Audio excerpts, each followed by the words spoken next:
Oh, I hope you enjoyed that. I certainly did enjoy going. Let me show you what I bought. First little one here. Look, is this not the cutest thing ever? This is a Vanda falcata. Used to be called Neo-Phoenicia falcata. I think Neo-Phoenicia sounds way better, but it's a Vanda falcata now. This is Magenta Queen crossed with Purple Angel. So this is going to be the pink variety, real dark pink, hence the name Magenta and Purple Angel. So it's going to be a dark pink. So I can't wait for this to bloom. This is a mature size plant, and I bought this from Seagrove Orchids from Seagrove, North Carolina. She was at the show in Raleigh, and so I got this one from her. And I also bought this from her. Now, this was called, and I got the cheat sheet here, Potinera, and I believe it is pronounced Hsinying, Pink Doll, Hsinying is a clonal name on it. I've been eyeing this one for quite a while online and at places, and I just couldn't bring myself to buy one. Then I'd have to pay the shipping cost. So she had one. And so look at this flower. I am in love with the spots. Not only does it have spots on the lip, but on the back of the petals. So let's zoom this in here so you can see. On the back of the petals, can you see those spots? Look at those.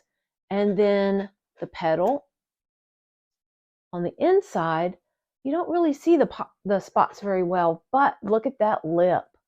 Isn't that gorgeous? It is fragrant. It just kind of smells like a regular cattleya. It's a real faint, sweet smell. So now this is no longer called Potinera. So I'm going to put down along the bottom here the name of this cross. It's a CHZ. And this plant here is actually a cross between a Brasso, let me see if I can pronounce it right, a Brassocadanthe, Little Mermaid, crossed with a Rhyncholalia cattleya, or now called an RLC, Lil Wan Dancer. So that's the cross of this plant here. So I just think it is just adorable. Now, mature size, it's compact. Shortness here, it's just a compact cattleya. Even between pseudobulbs, if the rhizomes, it's compact as well. Hopefully you can see that here.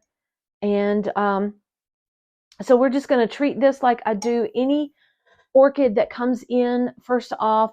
And I know Linda at Seagrove Orchids. I don't have to worry about pests or anything like that. Her orchids are phenomenal. Anyway, so what I'm going to do is I'm going to water this with some sea kelp extract, and that just really helps the orchid with the stress of coming in a new environment. Because think about it. It was in her greenhouse, so it was under certain conditions there. Then it traveled, so it was in a van traveling to a show. So then it was in an air-conditioned room. Then, and I think they had some fans going. I know they had the front door open. I thought maybe I might have heard some fans, but you had orchids under lights in there. So then it came home with me, rode in the car for several hours, bumping up and down. So it was under a little stress. So I'm definitely going to give it some sea kelp just to help things kind of calm down. Do the same with this one as well. And then I'm going to figure out with the Neo-Phoenicia falcata, what am I actually going to do with it? Am I going to leave it potted this way? She has it in a little net basket. I can't take the basket out because I can feel some resistance. So I know that there are some roots that have definitely gone down into the bottom holes there. So the best thing to do if I want to get this out, the basket, I mean, out of this pot, the best thing is going to be to soak this first before I try pulling it out. But I do want to decide, what am I going to do with this? It's going to grow under lights for the winter time, and I'm going to give it some sea kelp too. Let's see if we can get another fan growing, and then hopefully we'll get this set up for blooming next year.